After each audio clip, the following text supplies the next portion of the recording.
أسعد الله مساءكم لمن يسمعنا ويشارك في هذا المؤتمر بالشرق، وأسعد الله صباحكم لمن يشارك معنا في بلاد الغرب. أصحاب الغبطة الجزيلي الوقار، أصحاب السيادة الجزيلي الاحترام، الأساتذة المحاضرين، الحضور الكرام، أرحب بكم جميعا لحضوركم أعمال هذه الدورة، مؤتمر اللقاء، مؤتمر اللاهوت والكنيسة. وإنه لشرف عظيم ولحظة بهجة وفرح أن يشارك في هذا اللقاء أصحاب الغبطة الكاردينال مار بشارة بطرس الراعي بطريرك أنطاكيا وسائر المشرق للموارنة، والبطريرك باتيستا بيتزابالا بطريرك القدس للاتين. ويسعدنا جدا أن تكون كلمة الافتتاح للبطريرك الراعي الذي يقود شعبه بروح نبوية في أقصى وأصعب الظروف التي يمر بها لبنان والشرق. إنه صوت الحق والحقيقة، يحتضن بمحبته ورعايته المتواصلة الشعب المتألم، الشعب المحروم، الشعب المقهور، كل الشعب اللبناني. وبنفس الوقت هو صوت الرجاء والأمل والخير لحياة أفضل ولمستقبل أفضل. كلمة تقدير وشكر لغبطة البطريرك بيتزابالا الذي هو الآخر، جاء في وقت عصيب يقود الكنيسة بروح السكينة والأمان والصلاة وسط العواصف العاتية التي تجتاح الأراضي المقدسة من كل جانب. الإخوة والأخوات الأعزاء، يعقد هذا المؤتمر في زمن تزايدت وتضاعفت فيه أحداث حرب مؤلمة خلفت الكثير من الدمار والخراب والموت. إن غياب الحلول العادلة وتدمير أحلام الشعوب بالحرية والاستقلال والعيش بكرامة تدفع نحو التعصب والكراهية، وتبعد التلاقي والحوار والعيش المشترك بين الشعوب والأمم. وكلما ازدادت وتفاقمت الأزمات في هذا العالم، كلما أصبح دور الكنيسة وقيادتها أكثر إلحاحاً وواجباً في مواجهة حركة الشر وتداعياته في هذا العالم. إن جائحة كورونا ما زالت تثقل بظلالها على البشرية التي ما زالت محاصرة في دائرة عدم اليقين، ومظاهر الخوف والقلق قابعة في النفوس. لقد أظهرت هذه الجائحة هشاشة فهمنا للحياة والوجود. لقد حاول الإنسان المعاصر التظاهر بأنه صانع للتاريخ وقادر على كل شيء، وتجاهل الأخطاء وتجاهل الأوهام حين عمل على إعلاء شأن الهيمنة الاقتصادية وهيمنة التطور التقني العلمي الغير المحدود، وتجاهل قيم العدالة والعدل. والسؤال الأهم اليوم: هل هنالك فكرة أخلاقية تجتمع عليها البشرية وتتفق؟ سؤال كلنا ملزمون في التعمق فيه والإجابة عليه في ظل الأزمات المتلاحقة التي تعصف في كل مكان. ولعل الأحداث المأساتية توقظ في الإنسانية ما هو إنساني وأخلاقي. ما قاله البابا فرانسيس هو عبارة نقطة للتأمل. ليس هناك أسوأ من الأزمة إلا مأساة إهدارها. وأترك الكلمة مباشرة لصاحب الغبطة البطريرك مار شارة بطرس الراعي.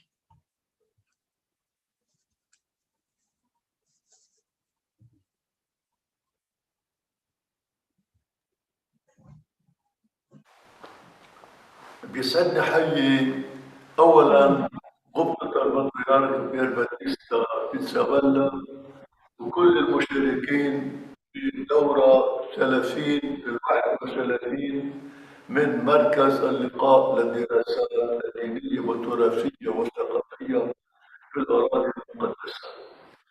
بيسعدني حيي مدير هذا المركز كل اللي راح يحاضروا هذا اللقاء. كما أنه بدي أشكر إعطائي الإمكانية حتى أحييكم جميعا من لبنان وحتى بالافتتاح عن الموضوع بناء ثقافة الحقيقة والمحبة في أوقات الأزمات، دور الكنيسة ومسؤوليتها. هذا الموضوع هو موضوع اليوم وتطرق له قداسة البابا فرانسيس من رسالته العامة كلنا إخوة، وخاصة في الفصل الخامس. في كل حال كل تعليم الكنيسة الاجتماعي وصولا إلى البابا فرانسيس مرورا بقداسة البابا بولس السادس والبابا بنديكتوس، الكلام عن الحقيقة، المحبة بالحقيقة هي الأساس. في نقول يعيش عالم اليوم أزمة حقيقة وبالتالي أزمة محبة. يقول البابا فرانسيس: تحتاج المحبة إلى نور الحقيقة الذي هو نور العقل ونور الإيمان بعيدا عن أي نسبية. والبابا بنديكتوس برسالته العامة الحقيقة، المحبة في الحقيقة: بدون الحقيقة تفرغ المشاعر الإنسانية من أي مضمون علائقي واجتماعي. بواصل: لهذا السبب الانفتاح على الحقيقة يحمي المحبة من حرمانها البعد الإنساني والشمولي. المحبة في الحقيقة هي أساس المحبة الاجتماعية التي تجعلنا نحب الخير العام ونسعى إلى تحقيقه وإلى احترام كل شخص. لا يوجد شعب حقيقي بدون احترام وجه كل شخص ينتمي إليه. هذه المحبة الاجتماعية لا تفصل بين الشعب والشخص.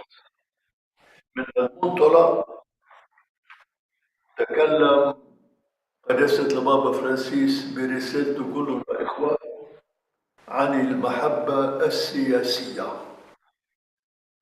يمكن يكون هذا الكلام توبيك مثل ما قال رئاسة البابا، ولكن السياسي كمان عمل إذا أدركوه السياسيين هو عمل يقودهم إلى تقديس نفوسهم. من هالمنطلق نبني حضارة المحبة التي دعا إليها القديس بولس السادس. فحضارة المحبة قادرة على بناء عالم جديد في هيكلياته ومنظماته ونظمه القانونية. عالم اليوم بحاجة إلى حقيقة وبالتالي إلى محبة، والمثل بيقول الإنسان عدو ما يجهل.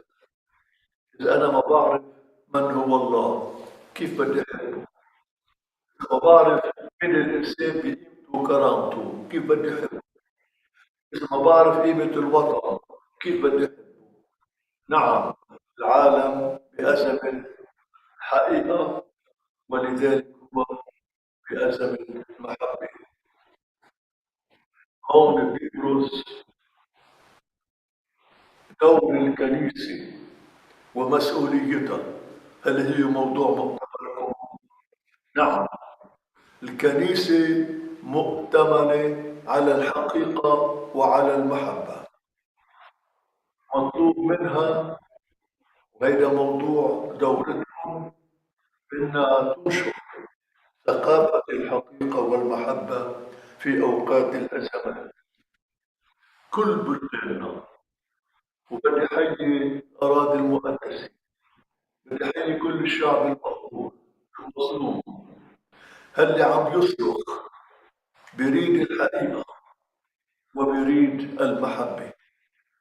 نحن بنصلي معكم حتى ربنا يسكب بالقلوب بالعقول أولا نور الحقيقة، وبالقلوب نور المحبة.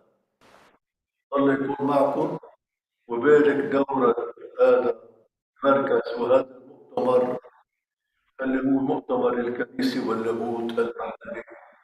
وشكرا للرب على النعم، وشكرا لكل نتائج هذا المؤتمر، لأنه كلنا بحاجة حتى نكون خدام الحقيقة والمحبة.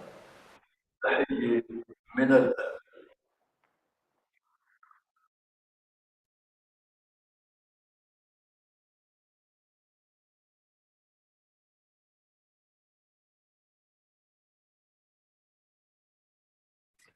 Dr. Zaknoun, you are muted. سوري. شكرنا وتقديرنا ومحبتنا لغبطة البطرك بشارة الراعي الكلية طوبة. محبتنا لإخوتنا في لبنان ولكل الشعب اللبناني. الكلمة الآن مع صاحب الغبطة بطريرك القدس للاتين بيرباتيستا بيتزابالا، فليتفضل.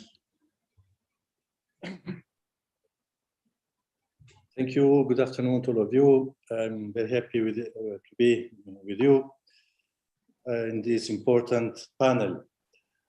You gave me a very complex topic, the role of faith in time of crisis. A very short time, 5-7 minutes. I don't know how much you can say for such a complex topic. I try to be as brief as possible, to just points, flashes, because obviously we cannot go further. First of all, I go directly to the point.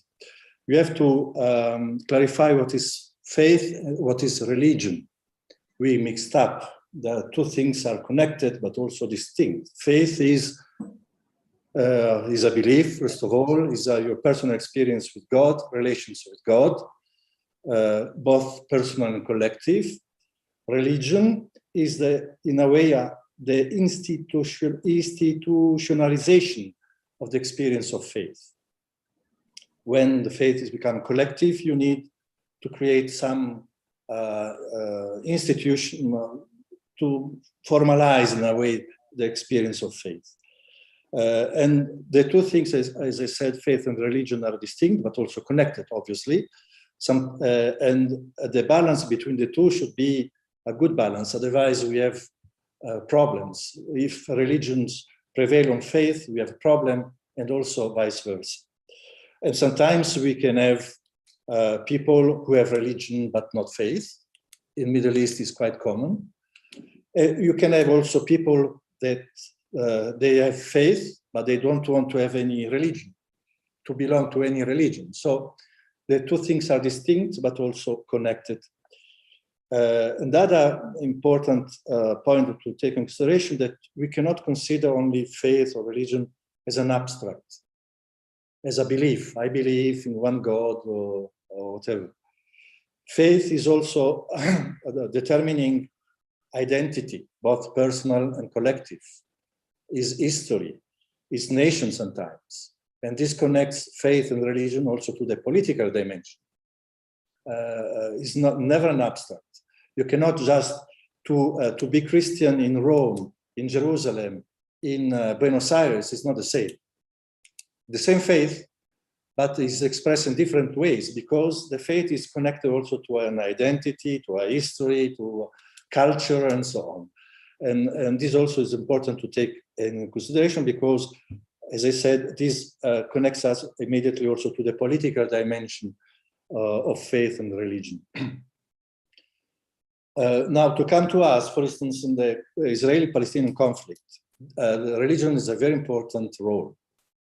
Of course, the conflict, it is first and foremost political, about land, about the right of the Palestinian people to have their own nation or land. And since they are prohibited in a way till now, after more than 70 years, to have their own living space where also they are born and so on. This is obviously, this is the first point. But also we cannot, we have to take into consideration that the religion is connected. I give an example. The political decisions, the political vision of Israel concerning Jerusalem is based on the religious vision, and the religious elements. You cannot avoid, and the religious elements are the basis, are the main points to determine also the political of the state of Israel concerning Jerusalem and other issues and so on. The last conflict and the last turmoil we have, Al-Aqsa was one at the center, in a way, of the conflict. Al-Aqsa, of course, is not just a religious symbol, it's also a nation symbol, an identity symbol, but also religious symbol. So, once again, the identity, nation, politics, and the religious element, they become, they are connected. And the religious element is the one that maybe keeps all these different elements united, give them a context, a definition. Here, the identity, also from the legal point of view, is defined by the religious belonging, for instance. It's not always the same in Western countries, it's different, but now I'm talking here from Jerusalem, and we cannot avoid this. Someone can say that this is not a religion of faith, but manipulation of religion of faith. I'm not always, sometimes it's the case, but not always the case. It might be possible that what I consider manipulation for others is exactly the correct reading of the faith that brings them to their political statements and so on. Anyway, this is not relevant. Whether it is manipulation or not, religion here enters, definitely, not only enters, is determining in creating sometimes conflict, or to be part of a way of conflict, and relations between different identity, relations that are most of the time not simple, not peaceful relations. So the first consideration has to be short. The first consideration is that we have to find that the religious, one of the roles of the religious leader is to find the constitutive element of each faith and the religion also. Our religion, my faith, my Christian church, we have elements that now we consider that necessary, that 50 years ago were not necessary. And 100 years ago, we didn't think about. So we have to consider what is constitutive, what is really builds the identity of the faith that cannot be given up at all, and what in relations with other religions can be discussed, yes or not. And this is very important. Now, Christians, I'm supposed to be Christian. I have to say something also about Christians. The time in which Christians go out to conquer land in the name of the cross, in the name of Jesus, thanks God, are over. Now we are not there anymore. And for us Christians, the faith has a determining role in forming a conscience. The faith for us is not just a belief, but also style of life, an attitude.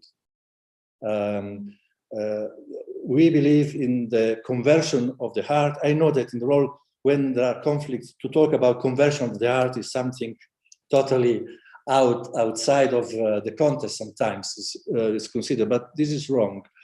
But so the Christian faith is not determining in creating conflict most of the time. Sometimes yes, unfortunately, but is the main role of the faith. The Christian faith is form conscience, style of life, attitude, and this also regards injustice, peace, way of building relations.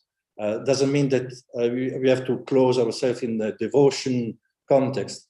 Not at all. We have to be outspoken when it is necessary, but with a proper attitude that is directly connected with Jesus. The style of life is based on the life of Jesus.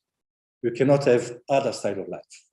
This is, and the effort of the Christian faith is to connect your personal life and your collective, the collective life, I mean the community, to the life of Jesus, to the example of Jesus. I see that I have to finish. One point, important point, the last one. The faith is determining information of conscience, in giving you a vision, an identity, as I said, and to make you determined, convinced, strong in what you believe. And in front of that, there is no weapon. No weapon can kill your determination, your faith, your conscience, your belief. They can kill you, but your belief, your determination remains, and someone else will continue. So, and the faith has a determining role in time of crisis and conflict, because the faith won't resolve the problem of the conflict, won't resolve any of the problems on the ground. We are not going to solve the problem because the problem of occupation with faith, but faith is the instrument that gives you the strength, the vision, the courage to keep working for this. The faith doesn't replace your commitment, but give to your heart the conviction, the strength for your determination and for what you believe. And I repeat, in front of that, there are no weapons able to destroy you. So I think I've used all my time. Thank you. شكرا جزيلا صاحب الغبطة. وفعلا بنقول انه باللغة المبسطة الله يعينك على هذا الموقع. اعتقد انه بطريرك القدس هو تاريخيا ماضيا وحاضرا من أصعب المواقع القيادية في الكنيسة. والآن مع رسالة الكنيسة في عالم متعثر،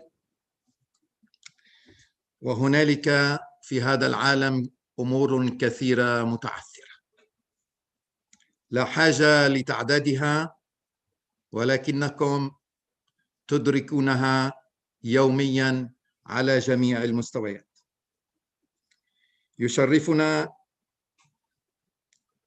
أن نستقبل الدكتورة ثريا بشعلاني، أستاذة ومحاضرة وباحثة في كلية العلوم الدينية في جامعة القديس يوسف بيروت، وأيضا أمينة من فترة بين 2018 و 2020 أمينة عام لمجلس كنائس الشرق الأوسط. وهنالك الكثير أقوله عن الدكتورة ثريا، ولكن أترك لها الوقت. أختصر بالحديث عنها. محبتنا وشكرنا لحضورك دكتورة، تفضلي. مساء الخير أصحاب الغبطة والسيادة.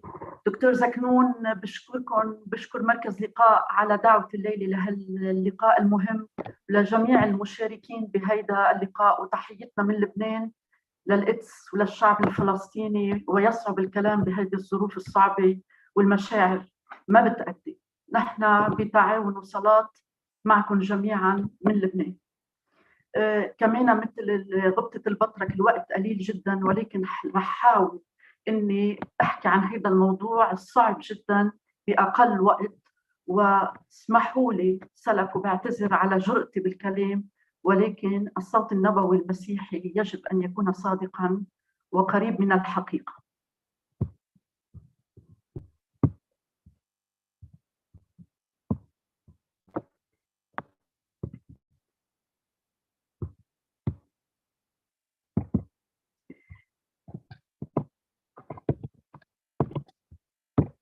بعتذر. في خضم الأزمات والمحن التي تعيشها شعوب العالم اليوم، لابد للكنائس وللمسيحيين على قلتهم من التساؤل عن معنى حضورهم ورسالتهم. كيف تقرأ الكنائس والمسيحيون الوضع الحالي المتعثر، وماذا يستشفون إيمانياً من أجل أن يكونوا علامات رجاء وشهوداً لحقيقة قيامة المسيح؟ دعونا أولاً نحدد من هي الكنيسة. مثل ما سيدنا غبطة البطرك حاول يحدد الإيمان، لابد من العودة إلى مطلع الدستور العقائدي في الكنيسة فاتيكان الثاني لومن جنسيوم، لنفهم أن الكنيسة هي بمثابة السر في المسيح، العلامة والأداة لتحقيق الاتحاد الصميم بالله وتوحيد الجنس البشري برمته. فإذا الكنيسة هي أيضاً علامة وأداة لتحقيق الاتحاد. وتضيف الفقرة 5، هذه كانت الفقرة الأولى. أما الفقرة الخامسة، فالكنيسة جهزت بمواهب مؤسسها وتسلك بأمانة بالكفر بالذات. بعد أن جهزت بكل ذلك، تسلمت رسالة الدعوة إلى ملكوت الله والمسيح، فكانت على الأرض بذرة هذا الملكوت وبدأه.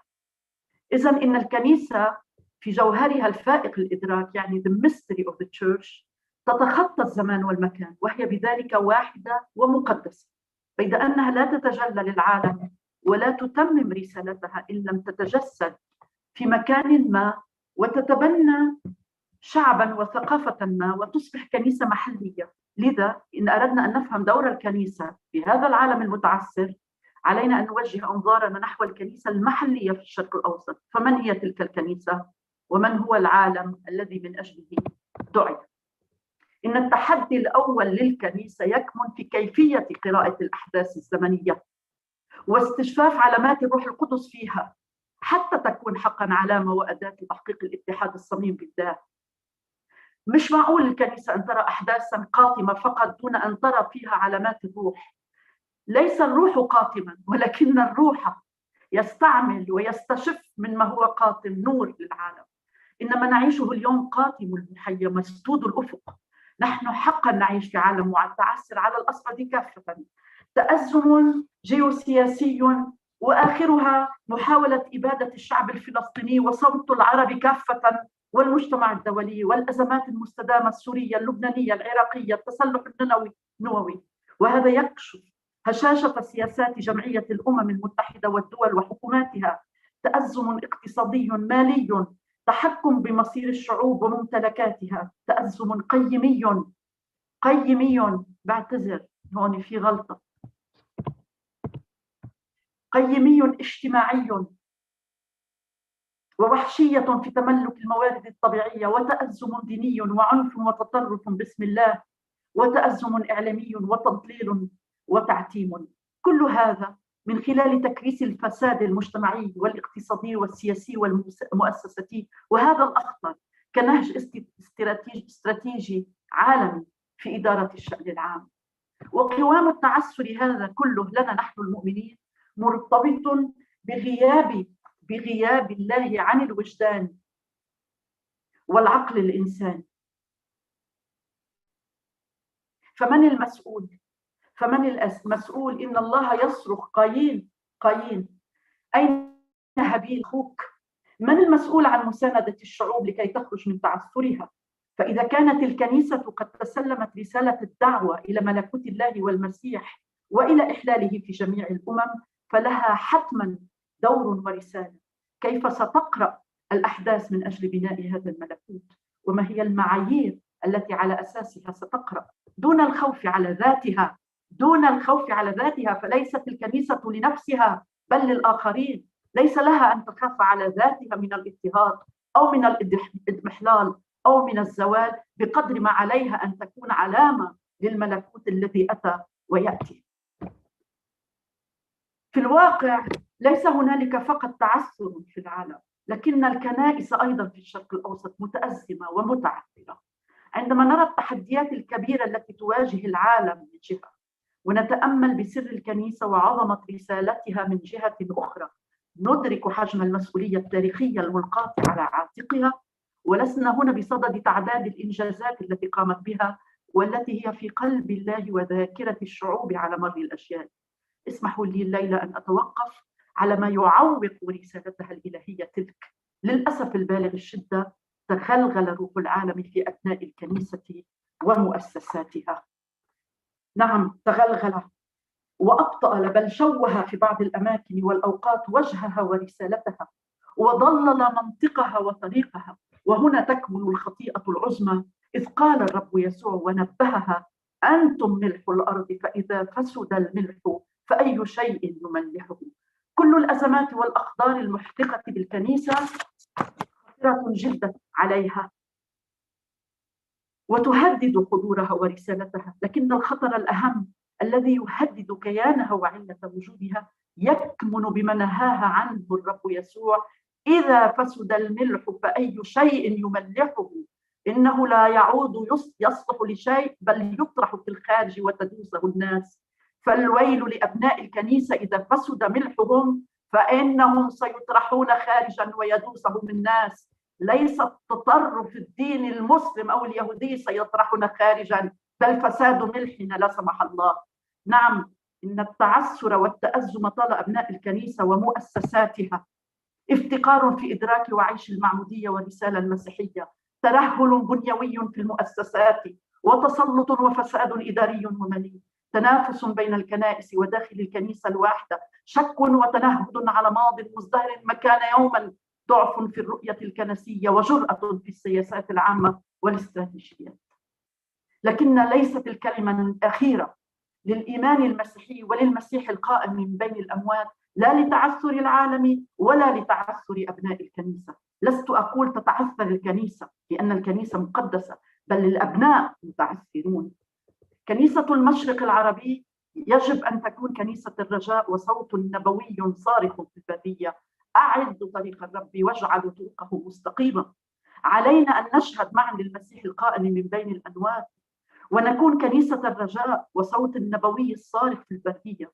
لنتطلع إلى جرأة قداسة البابا فرانسيس الرسولية في تطوير العمل المجمعي والعودة إلى التقليد الكنسي، في تثبيت العلمانيين في الخدم الكنسية الليتورجية والتعليمية، وإلى إعطاء المرأة دورا فاعلا في الدوائر الفاتيكانية، كما وفي لقاءاته بالمسؤولين الدينيين في الإمارات وفي العراق. هكذا قرأ البابا فرانسيس علامات الأزمنة، فكيف ستقرأ الكنائس رسالتها هنا؟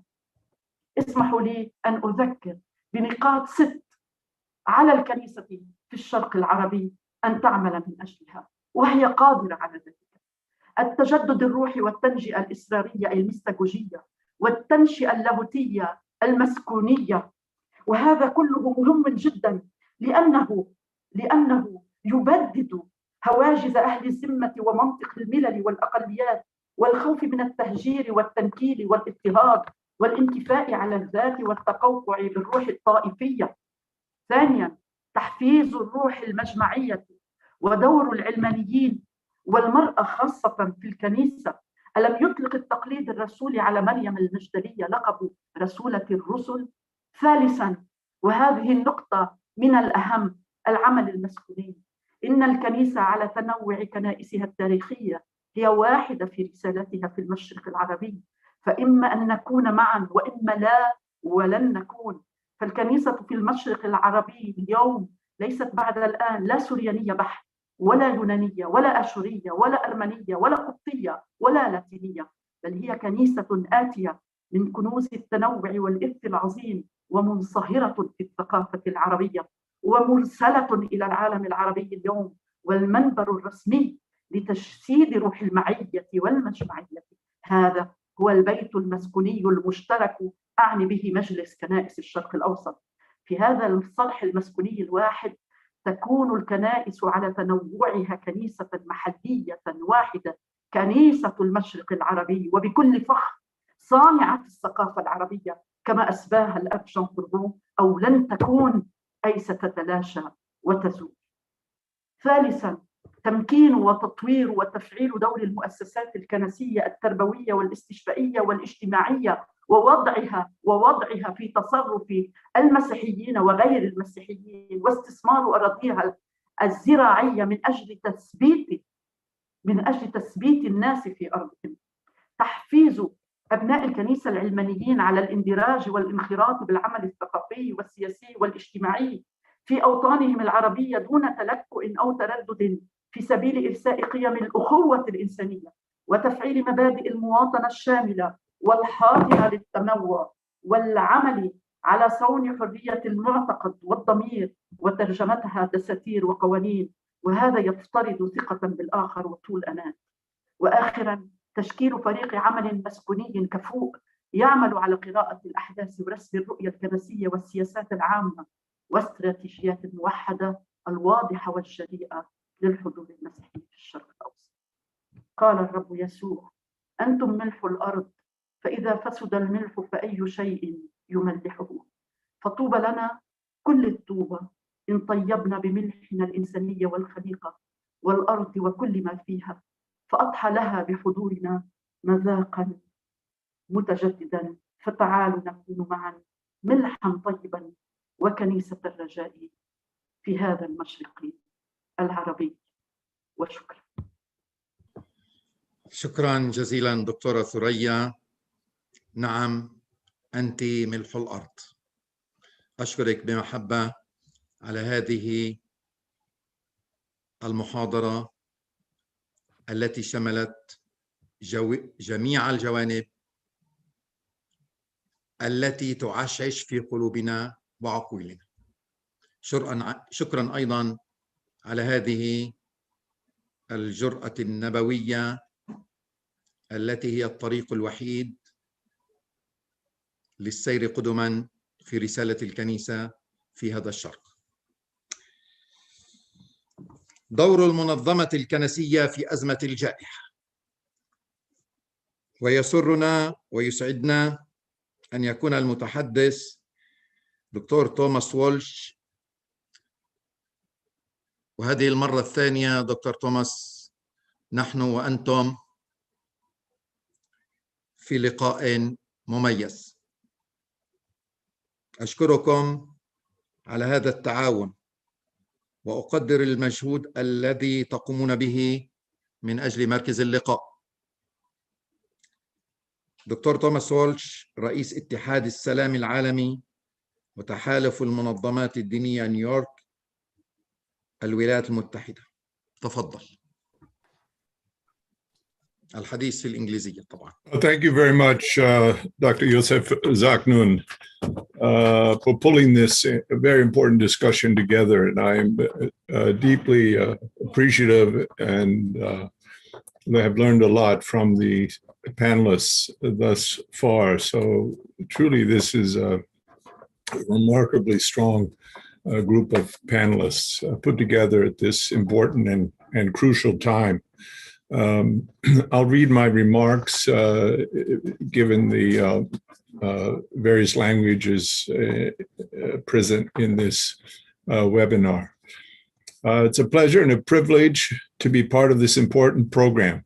On behalf of the Universal Peace Federation, I sincerely thank AL-Liqa Center and especially Dr. Zaknoun for initiating this very important discussion of the role and responsibility of churches in building a culture of love and truth during a time of crisis.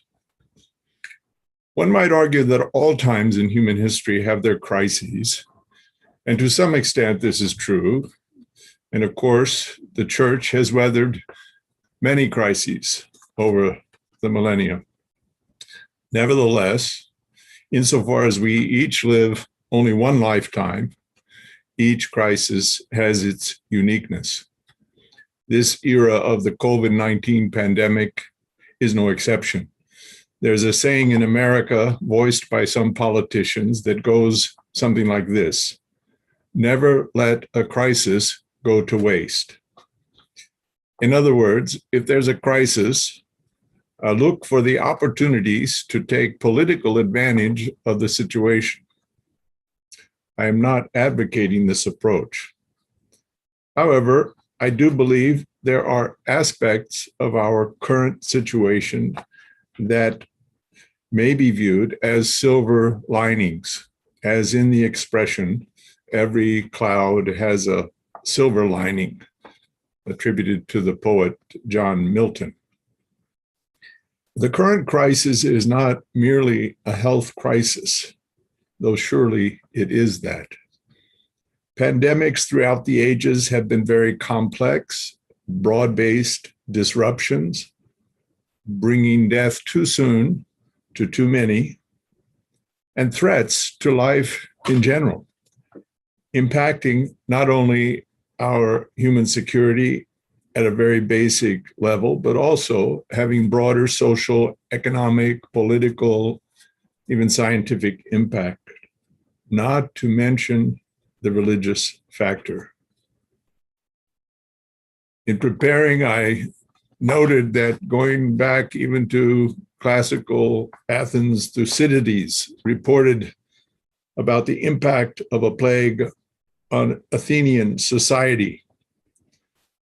And to paraphrase, the catastrophe was overwhelming, that people did not know about the future or what to predict, and became indifferent to every rule of religion or law. Literature, the Giovanni Boccaccio's Decameron from the 14th century is tales of individuals who are leaving the city because of the Black Death, and they are together and tell stories. Sales of Albert Camus' book, The Plague, in the 20th century have skyrocketed during this pandemic. Suffice to say that while the COVID pandemic is indeed a crisis, it has also accelerated and multiplied a wide range of forces that impact and threaten what may be broadly understood as human security.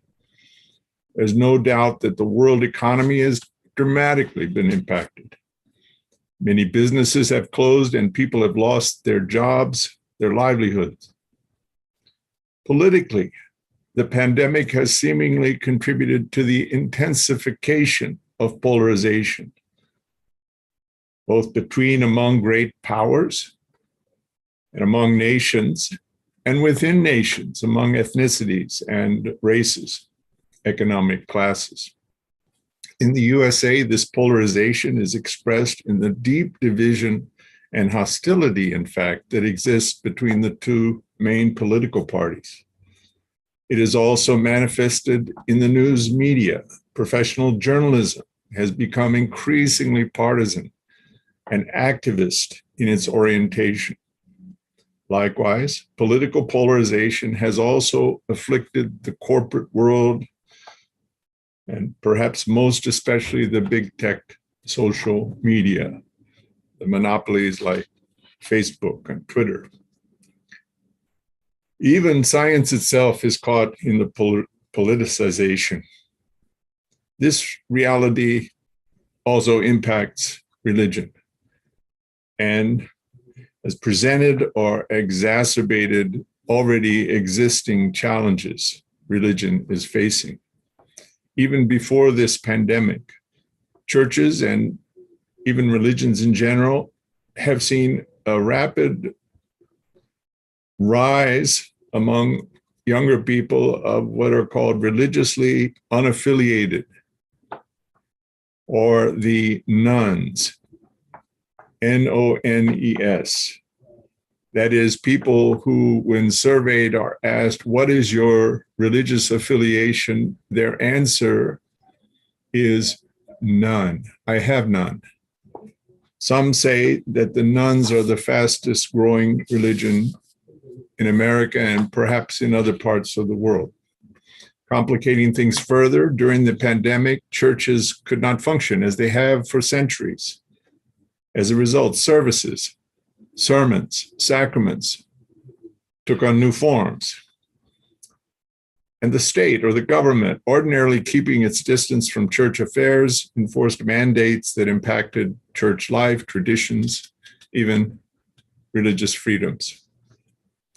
Churches were also impacted by the wider society's politicization and polarization. To some extent, the divisions became less theological in nature. That is, less about whether one is Catholic or Protestant, evangelical or Episcopalian, but whether one is Democrat or Republican, a Trump voter or a Biden voter. Despite these social, political, economic challenges, however, churches at their best continued to serve, bringing comfort, compassion to those in need. In addition, they have provided practical information and counsel in the midst of an often confusing, unsettling, and anxiety-producing situations. Churches, for the most part, supported the guidance of secular institutions such as the Center for Disease Control. They generally encouraged social distancing, mask wearing, and encouraged members to help look after one another. Charitable efforts expanded, with churches providing supplies and needed services. Many churches emerged significantly as healers, educators, consolers, and voices of compassion, and as reconcilers. Moreover, many churches, in order to adapt, entered more fully into the world of social media, social networks, and digital platforms like our platform today. In fact, in our post-pandemic world, there may be no turning back to things the way they were. Churches are asking themselves, where do we go from here? Will we resume business as usual? Or will we have some hybrid or blend of the traditional and the technological? A combination of the church as brick and mortar, the face-to-face encounter, the human touch, the visual imagery, the architecture, along with the virtual and the social media world. Just as the corporate world has had to retool itself at this time, so too must faith-based organizations, churches, non-governmental organizations. Just as the printing press revolutionized Christianity in the 16th, 17th centuries, new technologies are transforming our lives. Of course, a crisis such as a pandemic also generates theological reflection among ordinary people, asking questions. Why is this happening? Is this the will of God? Is it divine punishment for our sins? It raises these questions of theodicy. For many, at a time when otherwise questions of divine justice would not be considered. but it also presents an opportunity for deeper reflection on the meaning and value of our lives, our relationships with God and with one another. So in terms of responsibilities and the role of churches in creating a culture of love and truth, I offer a few reflections as I draw near the close. One, let us remain true to our respective traditions. Two, let us practice mutually respectful dialogue, just as we are doing today, both within our communities and between and among our communities and people of other faiths as well. That is both intra-religious dialogue and inter-religious dialogue. Thirdly, let us engage the world and the cultures of the world without imitating the world or losing the truths that have been revealed in our respective traditions. We must reject the myth of a war or incommensurability between religion and science. Fifthly, let us examine these questions of theodicy, of God's justice, God's goodness in the face of suffering in the world, underscoring the role of human responsibility and human freedom.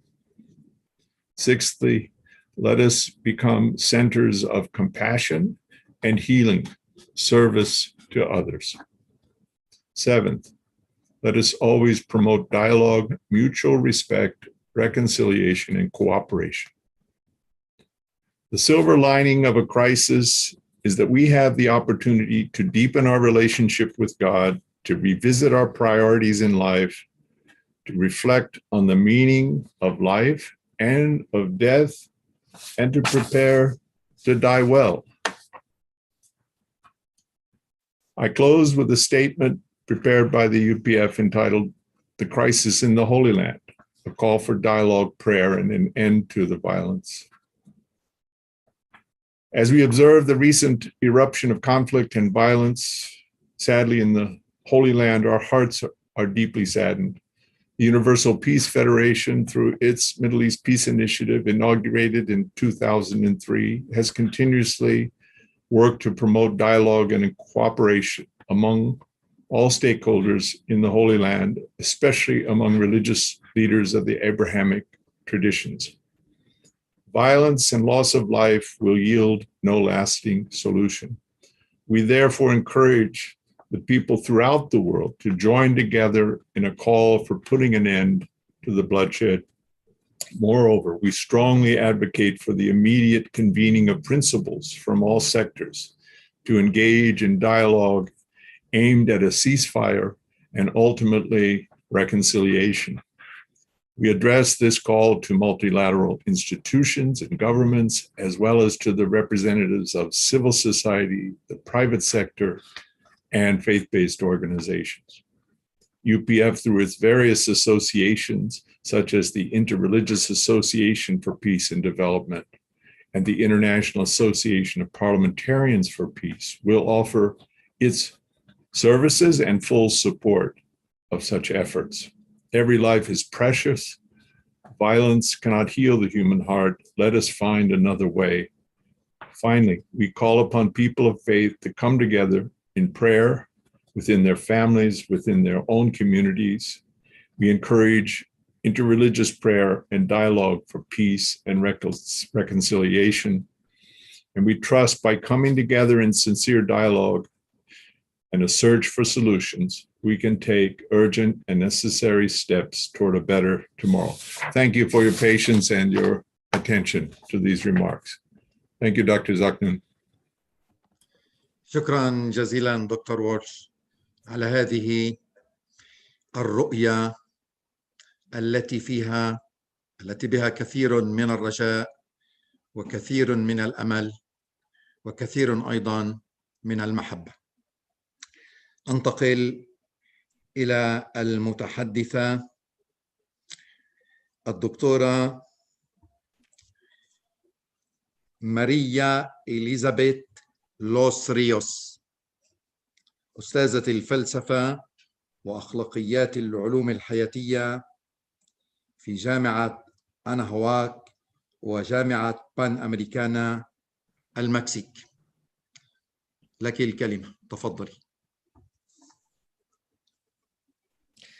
Good evening to everybody. First of all, I would like to thank the Universal Peace Federation for this invitation, and more particularly to Bernadette Moura, who has kindly invited me. And I'm very honored to be here with you talking about these topics that are very important for our understanding as humans, first of all, but as brothers and sisters from one to each other. And before I begin, I just want to extend that from Mexico City and from the Anáhuac University, we kindly greet you and we send our prayers to you, to the people in Jerusalem, in these very difficult moments that you're going through. I'm going to share my PowerPoint presentation. And the topic that I'm going to share with you very briefly is the vision of the Church on medical ethics and human dignity. And what this is what I would like to cover today. First of all, the notion of person as a unit of body and soul. Secondly, the notion of health, sickness, and death in the Catholic tradition. On the third place, principles of Christian social doctrine applied to medical ethics. And finally, I will just show some sources of information for you to later on check. And I can leave my my email as well. So very briefly, I will just comment on these 4 topics. First of all, I would like to say, because sometimes it is a little confused, that for some people, the Catholic Church goes against the scientific activity, and this is not true. The Catholic Church will always encourage scientific activity as long, and this is a very important statement, as long as this scientific activity serves the human person and protects his intrinsic dignity, with no possible danger to his physical integrity or use as means and not as ends. Because for the Catholic Church, the human person is an end in himself and cannot be used for the accomplishment of other ends. Now, the first topic that I would like to share is the notion of person as a unit from the Catholic perspective.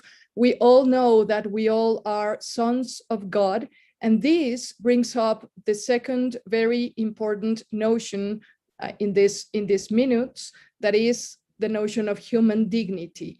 That is, it is because we are sons and daughters from God that we all have the very same dignity, and this is what makes us unique and irreplaceable. This is, for us, it's a little evident, but for some people, it looks like our similarities and differences with others are put in our actions or in our sayings, but not in this belief, central belief that we all come from God and we all are made in his image and resemblance. Therefore, the person is a unit of both body and soul. So the body and the soul are not conceived in a separate way, but as a unit. This, from a philosophical perspective, comes from the monistic transcendental anthropology. And this means that the person cannot grow in his soul without the body, and the body cannot be taken care for without taking care for the soul. Now, the body has a special meaning because it is because of our body that we become present in the world and that we become present with others. So the body is something very important in the Catholic Church. And this is one of the main reasons why, from the Catholic perspective, we will always encourage medical activities. Now, this a little image just to show that we can, from a philosophical perspective, we can analyze and summarize the human person with 2 main levels. The first one is the ontological level, which cannot be more or less, which cannot be damaged, because this ontological level is where our dignity lies. And then the second level is an axiological level, that is the one of our actions. Our actions can certainly be good or bad. Our actions can certainly be more or less ethical, but our human dignity does not. Now, what links these two levels? Our free will. And our free will, it is because of our free will that dignity expresses into the world with actions which can be categorized as ethical or not ethical. But again, our dignity remains the same. It doesn't matter what we do. What we do goes to the axiological level. Now, the second topic has to do with the notions of health, sickness, and death. Health is conceived in the most wide sense, in a very wide sense. It has to do with being okay and being well in the physical, psychological, emotional, spiritual, and social dimensions. If we fail to be good in the physical, then we're not taking care of the health of our health as an integral notion. If we are not doing very well in the spiritual dimension or in the social dimension, the same. Now, health is understood also as a human right, a universal human right, and therefore it must be promoted, and it is our duty, everyone's duty, personally and socially, to restore it as long as it can be restored. This is as long as if it is possible. When curing is not possible, then we must go and switch ourselves to caring for the others. So health must be restored always that can be possible. The notion of sickness, from the Catholic perspective, the notion of sickness, is based on our bodily condition, is based on this body that is subjected to time and space, and therefore it can be corrupted. So sickness is the corruption of our body. But let us remember that we're not just bodies. We are souls and bodies together as a unit conforming human person. So sickness can also represent something good. Most of the time we are afraid of sickness and we give it a negative notion, but we must remember that it can represent an alarm. It can represent that there is something wrong in our health, either physical health, either emotional health, either social health, mental health, etc. So sickness can also be linked to suffering, and this is a very important notion because suffering has a very special significance in our Catholic tradition. It can make us closer to God as we feel vulnerable. It allows us to share Christ's sufferings at the cross. And death, this is another notion that most of the people and most of us are usually afraid of it. But from the Catholic perspective, death represents our entering to the eternal life. It does not represent the end according to the resurrection of Christ. It more likely represents the eternal life, which is nothing more and nothing less than being face to face with God, our Father. So there is no reason actually to be afraid of it, but neither there is a reason to intentionally seek it. We must preserve life in natural conditions. So we are not allowed to intentionally seek death. It occurs naturally and must never be delayed. And this is very important for medical ethics. I'm talking here about euthanasia. I'm talking here about therapeutic obstination, etc. So he who gives our lives is he who takes it away from us.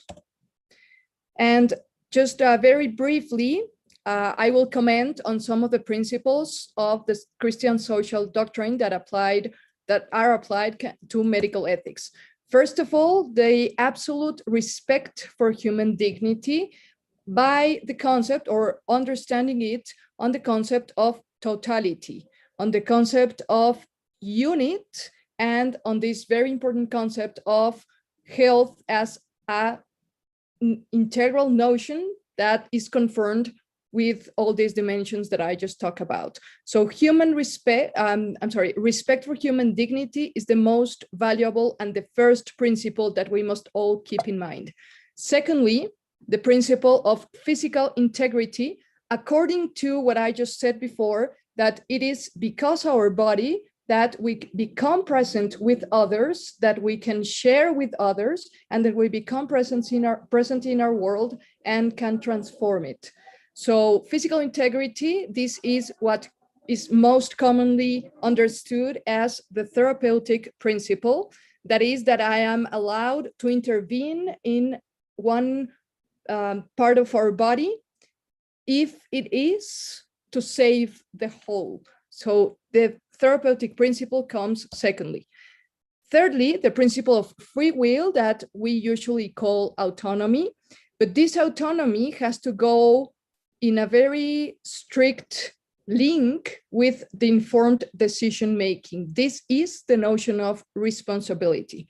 And probably this is one of the diverse points of view with other perspectives in medical humanities, where maybe autonomy can easily be understood without responsibility. From the Catholic perspective, the Church will always promote persons' autonomy, but as long as it goes hand to hand with responsibility.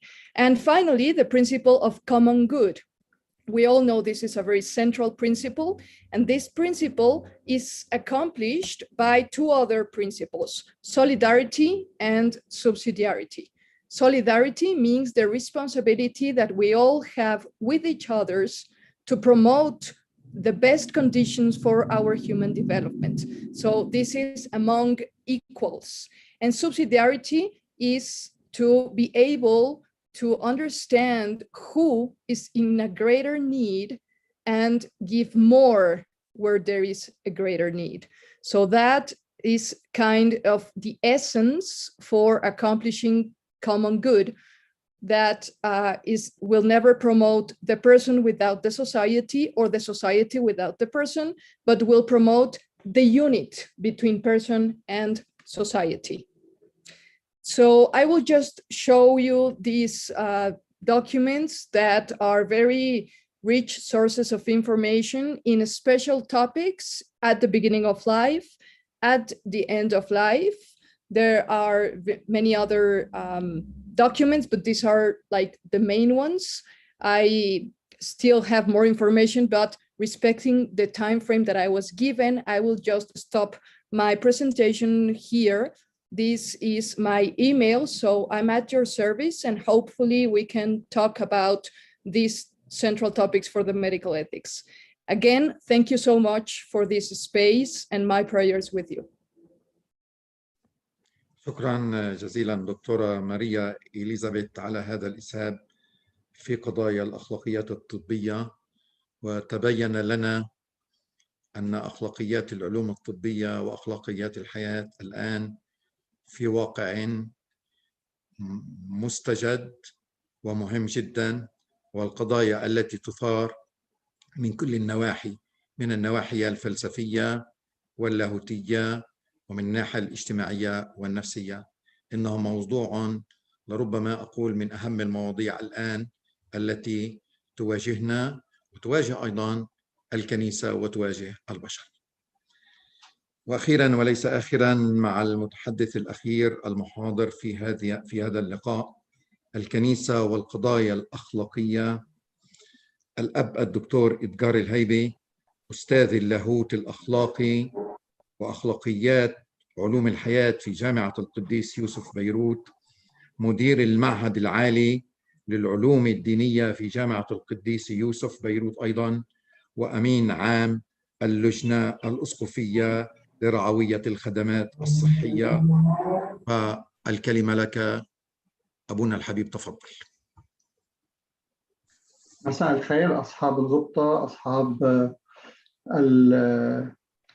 المقامات دون ذكر الألقاب، حضرات المنظمين، حضرات المشاركين والمشاهدين المستمعين.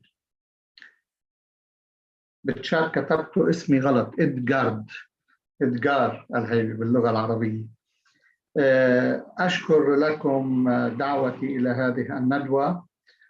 أشكر جميع الذين سبقوني في الكلام، وبالطبع سوف يكون هناك نوع من التماسك ونوع من التكامل بين مداخلتي وعدة مداخلات سابقة، لا سيما مداخلة الدكتورة ثريا البشعلاني، كوننا نقارب المواضيع الإنسانية والكنسية بشكل سياقي، أي من زاوية اختبارنا اللبناني والشرق أوسطي من ناحية، وكذلك هناك تكامل وتداخل وتماسك داخلي بين مداخلتي ومداخلة الدكتور ماريا إليزابيث، لأنه هناك نحن في الاختصاص نفسه، وسوف أقول بعض المبادئ وبعض المنطلقات المشتركة بالطبع، لأنها منطلقات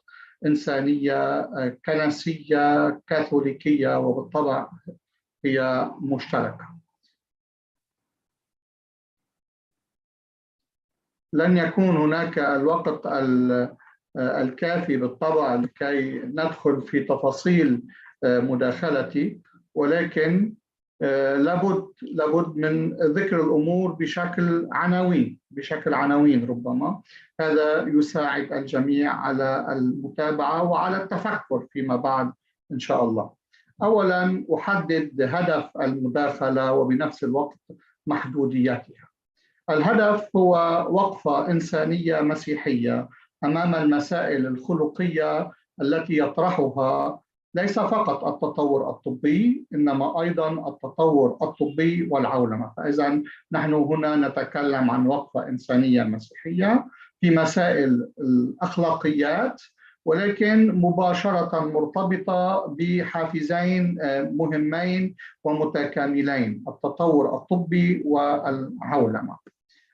أما المحدودية لن أتعرض في هذه المداخلة لموضوع الأخلاق الحياتية بحد ذاته، أي بايوإثكس، إنما سوف أعرض لمبادئ ومنطلقات الأخلاقيات المسيحية، وأدخل في بعض الشؤون المتعلقة بالسياق الاجتماعي ودور الكنيسة في ذلك. تحديات الثقافة المعولمة.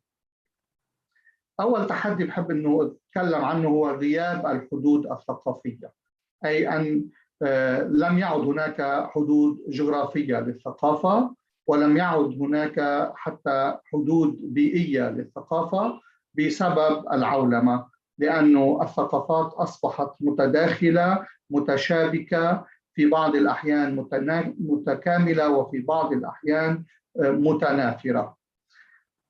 التحدي الآخر تعدد المرجعيات الخلقية وتدني فعاليتها. بالطبع عندما تغيب الحدود تكثر المرجعيات، لأن المرجعيات لها علاقة بالحدود الجغرافية والثقافية والجماعية والمؤسساتية والانتمائية وإلى ما هنالك. وعندما تتعدد المرجعيات الخلقية بالطبع سوف تتدنى فعاليتها، إن كان باتجاه الأشخاص وتربيتهم ومقدرتهم على التمييز، وإن كان حتى بما يخص تحديد المنطلقات والقيم وسلم القيم والمبادئ والقواعد العملية التي يرتكن إليها الإنسان كيما يسير مسيرة الأخلاق الإيجابية، مسيرة الخير، وأن يبتعد عن كل ما هو مؤذن لشخصه وللإنسانية بشكل عام. والتحدي الثالث هو كثافة المعلومات. عندما نتكلم عن الثقافة المعولمة نحن نعلم اليوم كثافة المعلومات. إذا دخل أحدهم إلى جوجل وسأل سؤال يحصل بلحظة على آلاف بل على ملايين المراجع، وبداخلها الكثير من التضارب. فإذا كثافة المعلومات، تعدد المعلومات، تضارب المعلومات، والأخطر من ذلك كله السرعة في الانتشار. هناك سرعة في الانتشار مما يخلق نوع من التأزم في التحديد وفي التمييز. التحديات التي يطرحها اليوم التطور الطبي، بعض الإمكانيات الحديثة، أعتقد أنكم كلكم على علم بهذه الإمكانيات، أذكرها هنا فقط للتذكير، ولكن نحن نعلم أن في الأزمات الأخيرة المجتمعية والعالمية، ليس فقط جائحة كورونا ولكن بشكل خاص جائحة كورونا، أكثرية المواضيع والوسائل المطروحة اليوم في التطورات البيوطبية كان لها مكان وما زال لها مكان، ليس فقط في التمييز الأخلاقي الاجتماعي بشكل عام والكنسي بشكل خاص، إنما أيضا في موضوع جائحة كورونا، إن كان من ناحية التواصل، إن كان من ناحية العدوى، ومؤخرا من ناحية التخلص من الأشخاص الذين هم في حالة خطر أو الذين يضعون المجتمع في حالة خطر. وأخيرا وليس آخرا موضوع اللقاح، وإن كان بنيان اللقاح وابتكار اللقاح هو بالطريقة الأخلاقية السليمة، وإن كان قد استعمل مواد من أجنة مجهضة، وإن كان هناك تدخل في الهندسة الجينية لاستخراج اللقاح أو بعض اللقاحات الحالية، وكل ذلك يطرح مسائل أخلاقية جمة، ليس فقط على مستوى التمييز الشخصي إنما على مستوى أيضا التمييز الجماعي والسياسي. فإذا وسائل منع الحمل، وسائل الإجهاض، وسائل المساعدة للإنجاب على أنواعها، الهندسة الجينية، هذا ما كنت أتكلم عنه الآن، الاستقصاء الجيني، التشخيص السابق للتأمين، التشخيص السابق للتوظيف. اليوم فينا نزيد عليهم، يعني إذا كنت بدك تسافر من بلد إلى بلد، إذا ما كنت عامل لقاح معين بحسب شركة معينة لن تمنح التأشيرة لدخول بلد أو آخر. نشوف كيف هذا التطور البيوطبي عم بيأثر على حرية الإنسان وعلى التواصل الاجتماعي. وهب وزرع الأعضاء، الميتة الميسرة أو ما يسمى بالقتل الرحيم، أيضا المعالجة العنيدة، العناية الملطفة، والاستنساخ الأنسجة، الأعضاء، الأجنة، والاستنساخ العلاجي وإلى. فإذا نحن نلاحظ الكم الهائل من الإمكانيات الحديثة، وقد خصصت هذه الفقرة ولو بشكل موجز للقضايا التي تطرح أخلاقياً من الناحية الطبية، ولكن أيضاً من الناحية الاجتماعية في زمن جائحة كورونا. على سبيل المثال، بين الأمان الصحي والأمان الاجتماعي والأمان الاقتصادي والأمان الروحي. نحن نلاحظ اليوم أن الأمان الصحي أخذ المرتبة الأولى، ومن بعدها الأمان الاجتماعي، وبعدها دخلوا الاثنين في حالة صراع ما هو الأولوية لأي أمان، الاجتماعي أو الصحي، ومن بعدها الأمان الاقتصادي وإمكانية توفير اللقاحات وقبل اللقاحات، هل يجب أن يغلق البلد وهل يجب أن يلزم الأشخاص في الحجر، وماذا عن النتائج الاقتصادية إن كان على مستوى الفردي وإن كان على مستوى الدخل القومي وإن كان على مستوى التوازن الاقتصادي بشكل عام والمهني. والأمان الروحي لم يتكلم عنه أحد، ربما الكنيسة الكاثوليكية وغير كنائس، والحمد لله أخذوا على عاتقهم ولكن متأخرين في بعض الأحيان أن يطرحوا موضوع الأمان الروحي. فهل يا ترى الأهم أن يبقى الإنسان بأمان صحي في حين يتعرض أمانه الروحي وأمانه النفسي إذا كنا نريد أن نضيف ذلك إلى خطر، أم هل ترى هناك أولوية للأمان الروحي في بعض الأحيان، لا سيما إذا كنا في حالة نزاع وفي حالة نداع. النقطة الثانية، التضامن الاجتماعي مع الفقراء والمعوزين.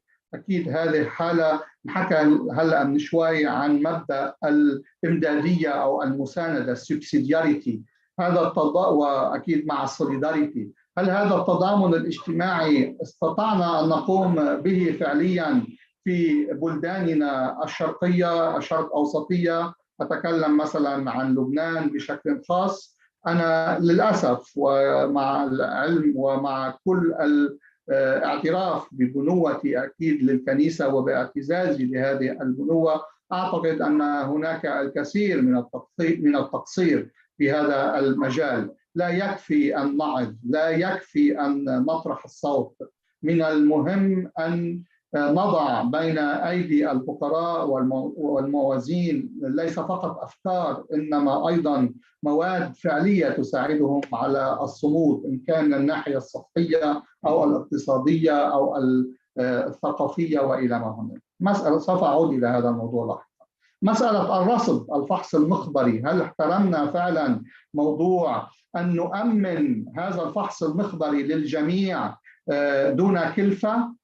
هل كان هناك فعلا عدالة اجتماعية في هذا الموضوع؟ نحن نعرف أن هناك عائلات 5-6 أشخاص في العائلة كي يقوموا بالفحص المخبري عليهم أن يتكلفوا حوالي مثلا $500. يا هل ترى هل لديهم الإمكانية أن يقوموا بذلك ضمن فترة زمنية قصيرة، مثلا شهر واحد $1000 للعائلة؟ من قام بتأمين هذه الفحوص؟ هناك مؤسسات قامت بذلك، ولكن الدول لم تقم بمسؤوليتها على هذا المستوى. وأين كانت الكنائس؟ ربما ليست مسؤوليتها المباشرة، ولكنها تستطيع في هذه الحالات أن تدخل بحسب مبدأ الإمدادية subsidiarity. تخصيص أقسام للمصابين بفيروس كورونا في المستشفيات، وهذه كانت إشكالية ومعضلة أخلاقية بامتياز. مسألة الفرز الصحي والتمييز بين المرضى، أيهم أخطر حسب العمر، حسب الوظيفة، حسب المقام، حسب القدرة المالية إلى ما هنالك. إني لا أعالج المواضيع هنا، فقط أطرحها. مسألة اللقاح بحد ذاته كما ذكرت منذ لحظات، وترتيبته وكيفية تأمينه وكيفية إلزامه أو عدم إلزامه، ومسألة كشف الحقيقة وحرية المريض. بالأصول لا أحد له الحق أن يكشف حقيقة المريض، ولكن اليوم كشف كل من كان حامل لفيروس كورونا، وطريقة الكشف لم تكن دائما على المستوى المطلوب من احترام كرامة الإنسان. بعض التحديات الأساسية في هذا المجال، أولا وهم التطور التقني والبيوطبي، هذا ما لاحظناه في هذه الجائحة، ولاحظنا الفرق الكبير ما بين العلوم المضبوطة والعلوم التطبيقية. عندما ندخل في العلوم التطبيقية ونضيف إليها العلوم الإنسانية، نعرف كم كان هناك تخبط على المستوى الاجتماعي وعلى المستوى النفسي وعلى المستوى الإحصائي في طريقة التعامل مع موضوع جائحة كورونا. اختلاط مفهوم الصحة من الصحة العضوية والنفسية والاجتماعية والروحية إلى الصحة الشاملة. القليل يتكلم اليوم للأسف عن لا سانتي انتجرال، والحمد لله في الكنيسة الكاثوليكية لدينا مجلس حبري يهتم بموضوع الصحة الشاملة. ولكن إذا دخلنا إلى مجال المجتمع ومجال العلوم ومجال التخصصات، نرى أن كل واحد يريد أن يختزل الإنسان بناحية واحدة من صحته. اختلاط مفهومي الحياة والموت، وكأنه لا يجب أن يموت أحدا، وهنا ندخل في حالة تحدي مع المحدودية ولا نريد أن نعترف بها. أما المؤمن هو الذي يعترف بالمحدودية ويعترف بمحدودية الحياة ويعترف بأحقية الموت، ولا سيما أننا ننظر إليه على أنه حالة انتقال إلى حياة أبدية. اختلاط مفهومي الوجع والألم، وهنا أيضا هناك ضياع من ضياع الصحة إلى ضياع المعنى. ممكن أن تضيع صحتنا دون أن يضيع معنى حياتنا، وفي بعض الأحيان من الممكن أن ننقذ صحتنا مع العلم أننا نضيع معنى حياتنا ومعنى حياة الآخرين، وهو بحاجة للكثير من المحبة والإيفاء. المزج بين الإنتاجية الفعالة والخصوبة الخلاقة. العالم غارق في موضوع الإنتاجية، ويحرم الجميع من الخصوبة الحقيقية أيضا على مستوى المعنى. المزج بين شرف المهنة وكرامة الإنسان، وكأن المنفعية العلمية والاجتماعية هي أولى من الاستقلالية الشخصية، وبالتالي مفهوم الخلاص عند المسيحي هو مفهوم يجب أن نعيد أنسنته ونعيد نشره لكي نعطي فعلا هذه النافذة الإيجابية التي تتخطى كل الإمكانيات المنفعية والإنتاجية المهيمنة اليوم على الثقافة المعولمة. وأخيرا في هذا المجال المواربة في تحمل المسؤوليات، وما أكثرها. من يتحمل المسؤولية؟ الفرد، العائلة، المؤسسات بشكل عام، المؤسسة الدينية بشكل خاص، الدولة، إلى ما هنالك. كل هذه مسائل أخلاقية لابد من تسطيرها. الجواب على هذه المسائل بالنسبة للكنيسة الكاثوليكية هي بالطبع انطلاقا من قناعاتنا الإيمانية. لن أتبحر في هذا الموضوع، سأكون سريع جدا، لا سيما أن زميلتي أيضا ماري إليزابيث تكلمت عن هذا الموضوع من الناحية الإيمانية الأخلاقية المسيحية. إذا نحن نعتمد على إيماننا بالخلق، مما يؤكد أن كرامة الإنسان هي على أنه على صورة الله وعلى مثاله، وأنه ينتمي إلى الكون، وبالتالي أهمية احترام البيئة، وأن الإنسان هو مشارك في الخلق ومشارك بالعناية بالخلق، وبالتالي لا يستطيع أن يبقى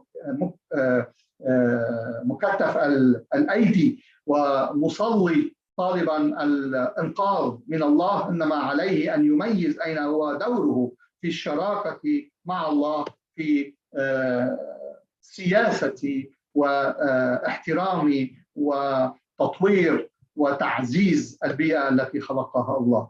نحن نؤمن بالتجسد، وبالتالي الكلمة هي متجسدة، ويجب اعتبار الخلق وكل العلوم التي تساعدنا على سبر غوره.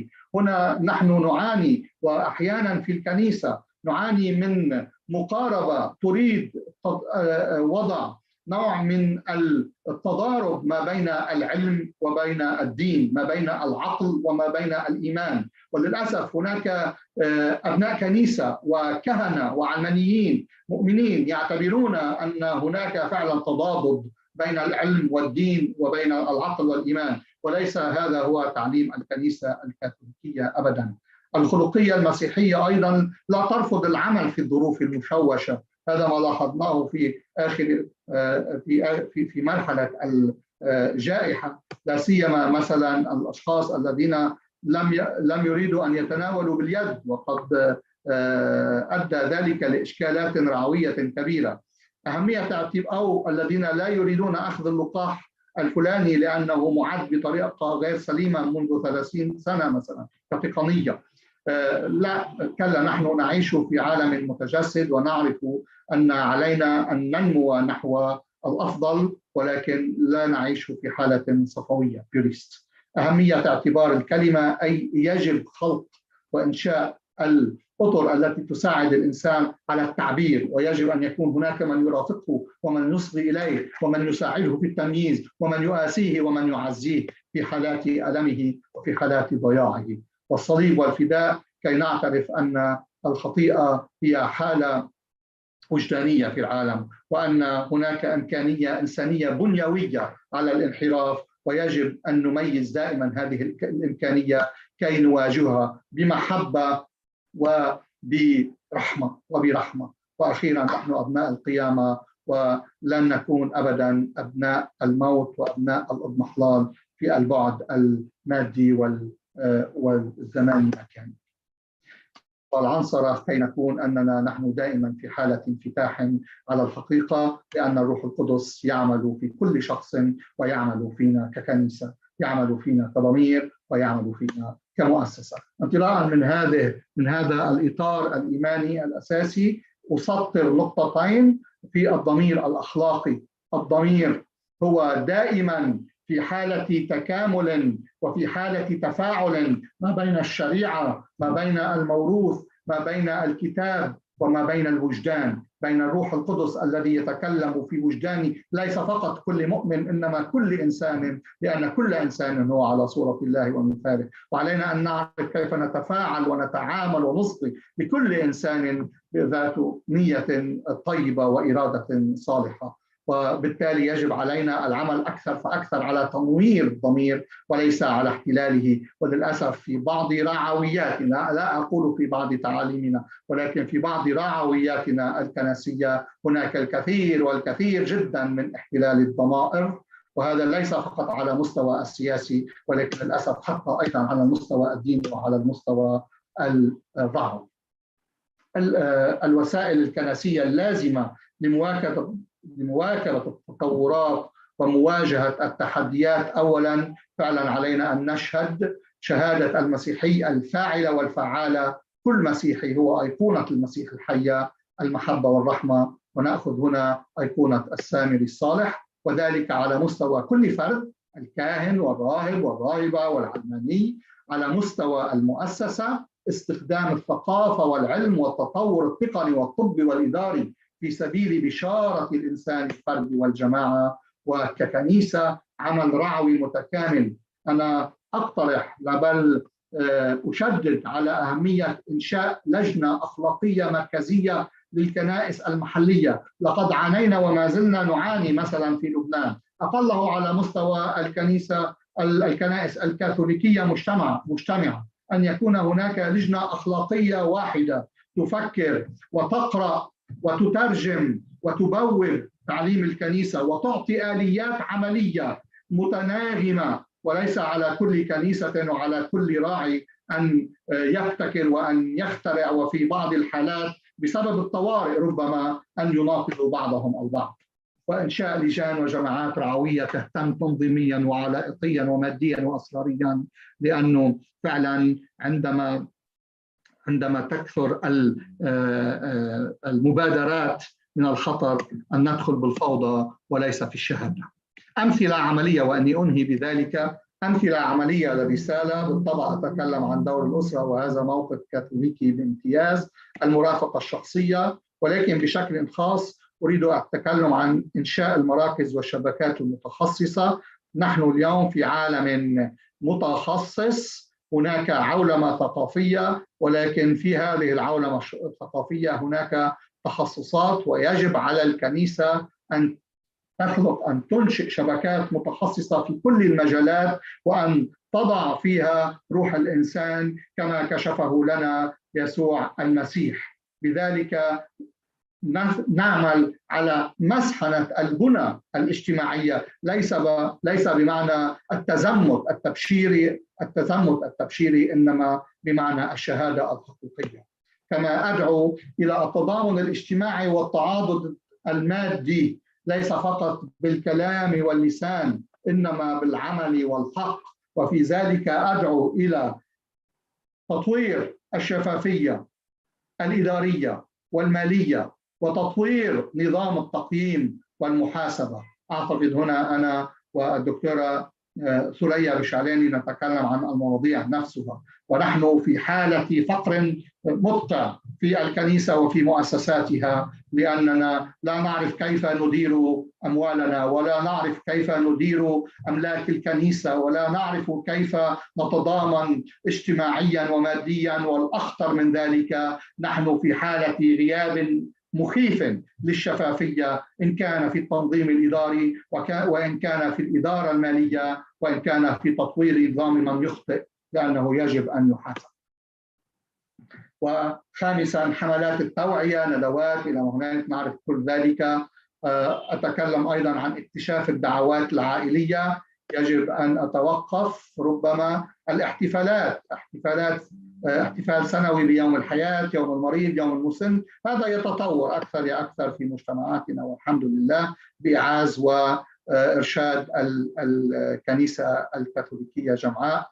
وأريد أن أنهي بهذه الخلاصة: علينا أن نختار أحد المنطقين بالنسبة للتطور البيوطبي وبالنسبة للعولمة.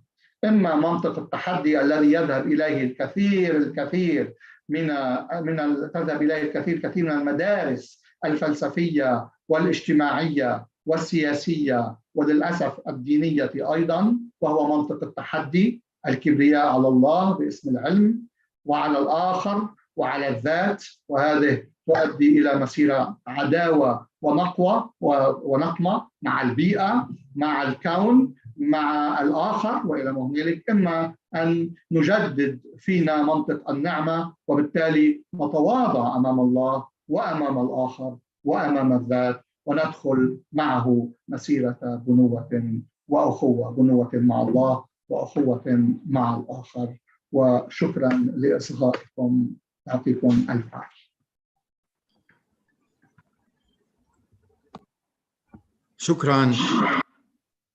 شكرا أبونا، لقد أثريتنا في هذا المساء وقد أغنيتنا بكل ما قدمت، وطرحت أسئلة تحد كبيرة في جميع الجوانب الحياتية والأخلاقية. نعم، أن نعطي معنى لحياتنا في كل الظروف كما قلت. تبقى من الوقت تقريبا 20 دقيقة. سأترك المجال لبعض التعليقات والأسئلة، وثم كلمة الختام مع سيادة المطران منيب يونان، الرئيس السابق للاتحاد اللوثري العالمي والرئيس الفخري لمنظمة الأديان من أجل السلام. والآن مع الأسئلة، ولكن قبل أن نبدأ الأسئلة أطلب من جميع الإخوة المحاضرين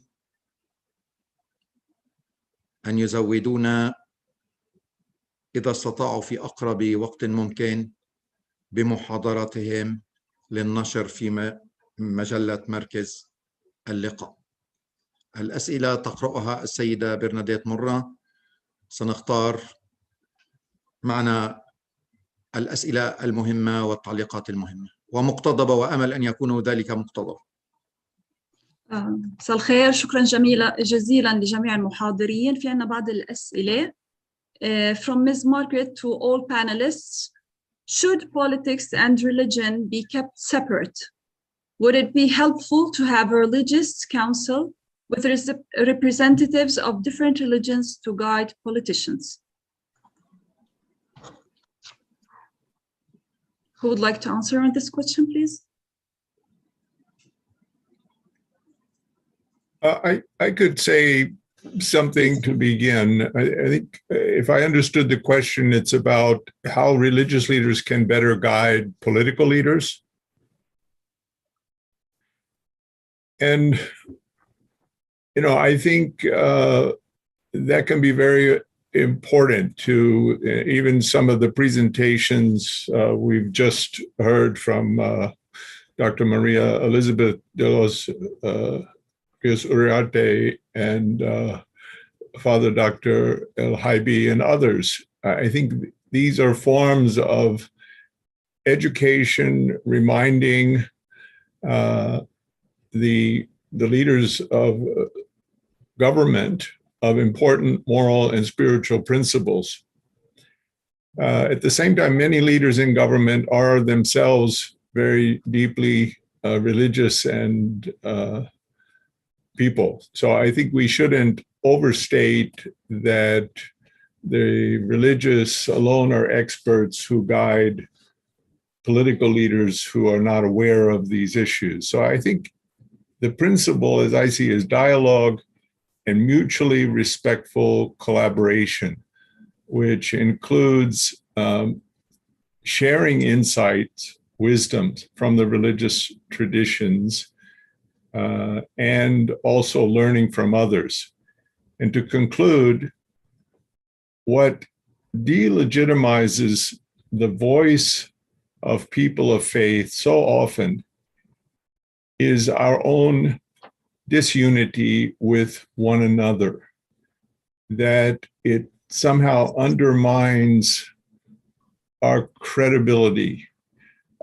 It's often unfair or overstated, but yet it remains one of the burdens that religion has based on weak points in our history. So I'll leave it at that. So there's another question from Mr. Paul Herman to all panelists. He's asking, how about arranging a regular meeting in Jerusalem on a Friday in a mosque, or on Saturday in a synagogue, and in a church on Sunday, where peace based on interdependence, mutual prosperity, and universal shared values are discussed and available online, with super religious leaders of these three faiths to be in attendance in good number to each meeting? أنا سأجيب إذا سمحوا لي. تفضل دكتور. نحن نسعى دائما إلى ما هو أفضل وما هو أمثل. ذكرت في كلمتي أن ليس الاجتماعات ولا اللقاءات ولا حتى الصلوات مع بعض كلها مهمة. في الوقت الحاضر التركيز على إيجاد الحلول العملية العادلة حتى يحل السلام في هذه الأرض. بخبرتي المتواضعة 40 سنة في التعليم والتربية، في الفلسفة والأخلاقيات وغير ذلك، في جامعة فلسطينية، يتبين لنا شيء أساسي: لا سلام بدون عدالة، ولا عدالة بدون محبة، ولا محبة بدون غفران.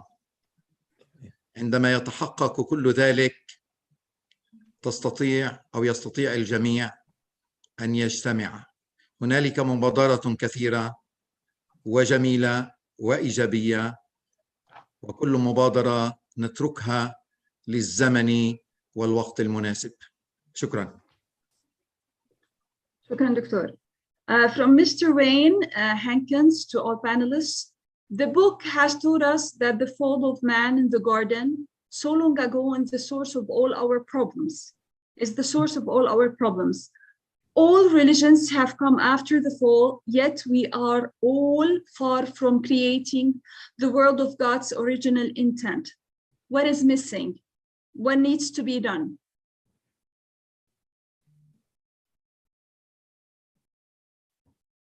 Dr. Maria, please. Thank you. I'm not sure that I can address that question exactly, but there's one idea that I want to share with you. I think we have spent too much time in the political arena and sometimes in the ethical arena, pointing out our differences, but we have forgotten that that is not the way for unity. The way for unity has to do with pointing out what brings us together, not separated, but together. So highlighting concepts and notions like human dignity, I think that's a way to start changing, and that's a way to start addressing, not focusing on what differences us, what brings us together. Thank you. Thank you, Dr. Elizabeth. Thank you. Next. So there's a question here from Hassan Muhammad. What is the best practices to build trust between faith communities so far?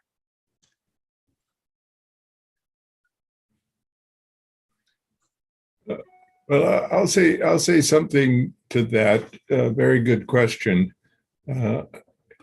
It's nothing that you don't already know very well, but I think it is sincere dialogue and talking to one another. And it's not just talking, it's also listening.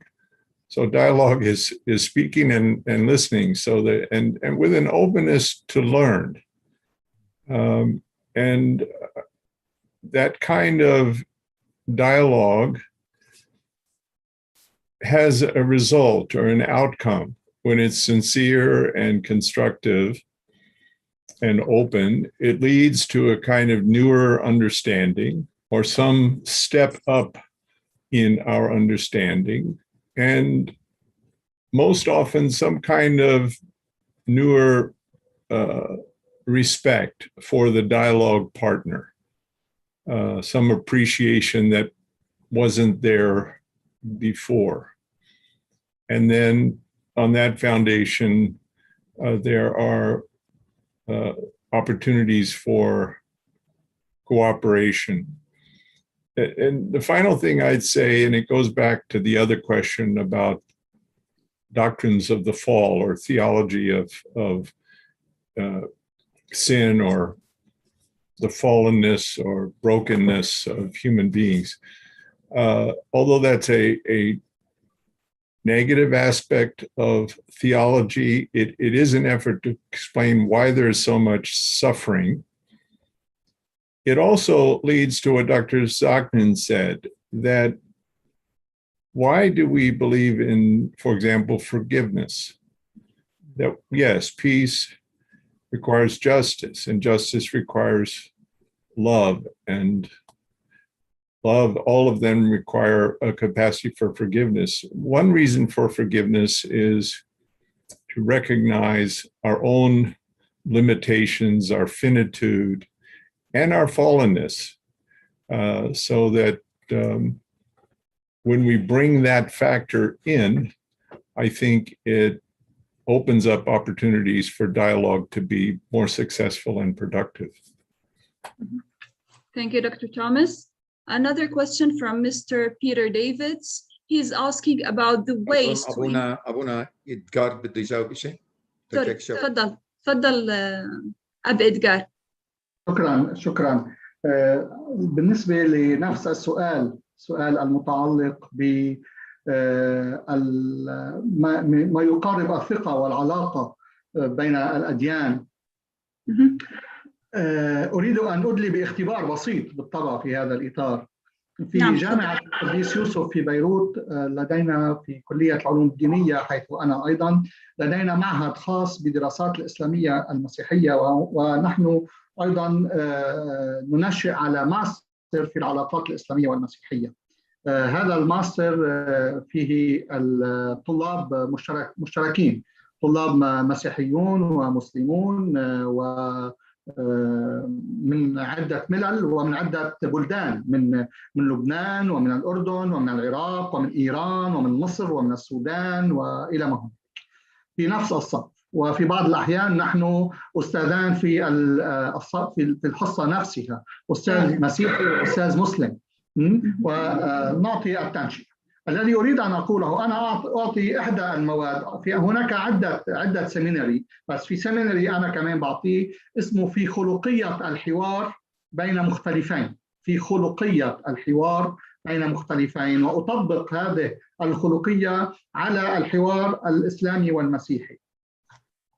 وبدون ما أفوت بتفاصيل، أعلم الطلاب كيف ممكن أنهم يقرأوا نص أو يفككوا خطاب انطلاقا من القناعات الإنسانية والإيمانية وما ينتج عنها من قيم أخلاقية، وكيف ترتب هذه القيم الأخلاقية في مبادئ، وكيف تؤدي إلى أداء ومعاملات وتصرفات في المجتمع، إن كان على المستوى الشخصي وإن كان على مستوى الجمعي.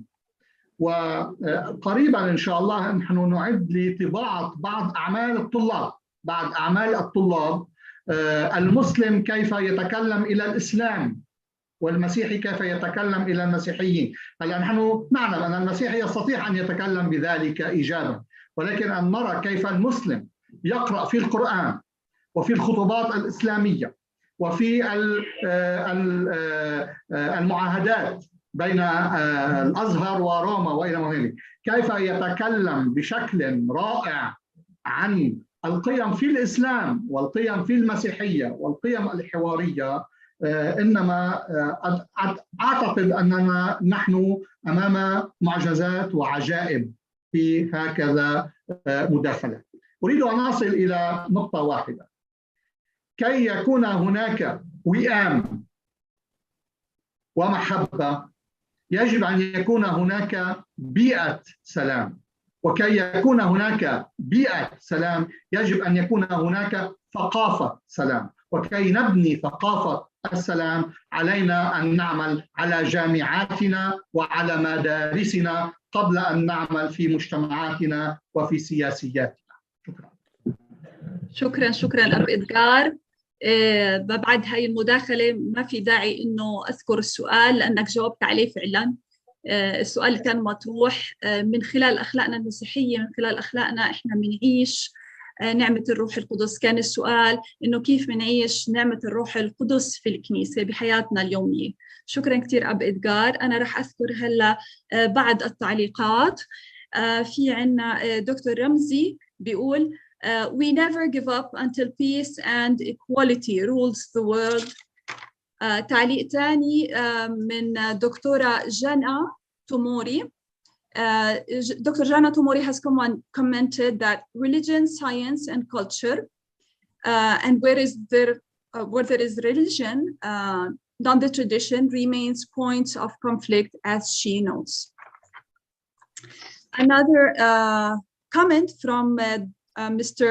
and Dr. Bernard Sabella, he says that in the Middle East, the church has become a minority church, unfortunately, but it remains a yeast. But much work and witness is needed to ferment the needed transformation forward. Thank you. That's it. Okay. شكرا جزيلا. أترك الكلمة الآن مباشرة للمطران منيب يونان. تفضل. بدك تحكي بالإنجليزي ولا بالعربي؟ بدي أحكي بالإنجليزي هلا عشان الباقيين. طيب يلا. والبركة بتعطيها بالإنجليزي ولا بالعربي؟ بالعربي. بالعربي. طيب. Thank you very much. I think you know Saint Jerome has said once the ship sails and the Holy Spirit guides it, we never know to which shore it lands.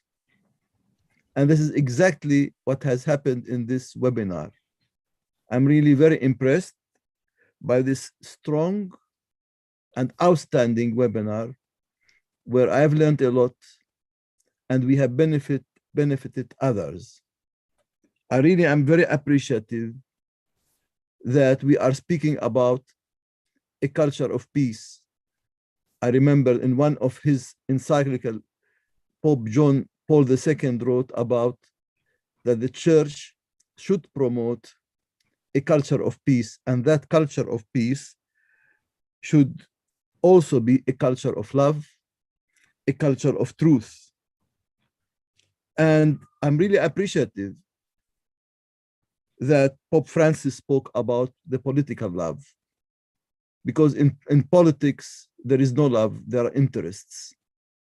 And it's good to remind the politicians and the church that the interest is not more important. It's more important to have a political love, that we can really love each other, even if we have differences and disagreements and conflicts. And that's really a big problem. I think, you know, if I want to summarize that, one of the issues that has come all through the speakers and the panelists is dignity. The dignity of human being. And the dignity of human being is God-given dignity. It's not political given dignity, because we were created in the image of God, men and women alike, every nation. And this dignity drives us in our world to be a salt in the world, a yeast. Bernard Sabella spoke, we are a minority church in the Middle East, but we don't have the complex of minority. We live in our societies as salt and yeast, but we don't live in a ghetto because we are an integral part of our societies. And in these words, I really would like to thank all of you, especially all the panelists, and I want to mention them one by one. His Eminence Cardinal Patriarch Rai, I'm really appreciate. He has been speaking truth to power in love, and he had paid, a big price for it when he spoke on neutrality of Lebanon. He had paid a big price and he was attacked, but he never gave in and he continued. And as much as you Lebanese people are with us in Palestine, as much as we are with you, and we pray that you can solve your political problem. I also thank Patriarch Pizzaballa for reminding us how faith drives us in this world. I also thank Dr. Thuraya, whom I know quite well, and I worked with her in the Middle East Council of Churches. She has always a vision for the church. Also, I thank Dr. Maria Elizabeth de Royos. Thank you that giving us your wisdom from Mexico. We really appreciate it. And I hope that we can really meet in person. Of course, we would like to welcome all of you to Jerusalem, including our Lebanese brothers and sisters. And also, I would like to thank also, Father Dr. Edgar for also illuminating us on all these things. But also there are those people who we don't see, they did not really make the panelists, who have really worked very hard, you see, in order that we get such an outstanding, webinar. I would like to thank, first of all, I would like to thank Markaz AL-Liqa Center, headed by, Dr. Yousef Zaknoun, whom you have met and you have heard him. And of course, also Miss Bernadette Murra, the coordinator of our programs. I would like also to thank, the UPF, United Peace Federation, headed by Dr. Thomas Walsh, who is my friend, good friend. And for all your staff who are with you, I don't dare to name them one by one. All the technicians, all the translators that you have provided, that you have really contributed to the success of this webinar. And really, we are very appreciative, and we hope that we can cooperate more on these, because I know local theology and interfaith dialogue is on the heart of the UPF, as it's on the heart of AL-Liqa. So we share the same values. I think, these are my words. I know my time is also limited. And, it's a danger when you give a bishop to speak, they never end. And this is the reason, and Thuraya knows it very well, But, we are really very appreciative that we can meet in a webinar. We hope we could have hosted you in Jerusalem. But, and we know the difficulties, not only of COVID-19, but there are other political, especially for our Lebanese sisters and brothers. We can come to you, but maybe not now. But in future, we can meet together and hold such a seminar together, face by face, because I always say, you can love the other on the computer and on the machines, but you can never produce children. For this reason, we have to meet and have such conferences. May I give the blessings in Arabic? يبارككم الرب ويحرسكم، يضيء الرب وجهه عليكم ويرحمكم، يرفع الرب وجهه عليكم ويمنحكم سلاما أبديا، باسم الآب والابن والروح القدس. آمين. God bless you and thank you. جزيلا للجميع. إلى أقرب لقاء. محبتنا وشكرنا ودعائنا نتواصل أيضا في الأيام القادمة مع الإخوة المحاضرين، وإن شاء الله المؤتمر الجاي إن شاء الله بتأمل إنه يكون وجاهي، وإن شاء الله نقدر نلتقي إن شاء الله. شكرا دكتور توماس، شكرا مطران منيب، شكرا للجميع وإلى أقرب. Thank you, Dr. Zaknoun. Thank you very much. شكرا جميعا. Beautiful program, but a beautiful panel of people. شكرا للجميع. شكرا. ثريا ابعتي لنا محاضرات ودكتور شكراً. ادغار ابعتوا لنا محاضراتكم. Please send us your lectures to AL-Liqa. شكرا.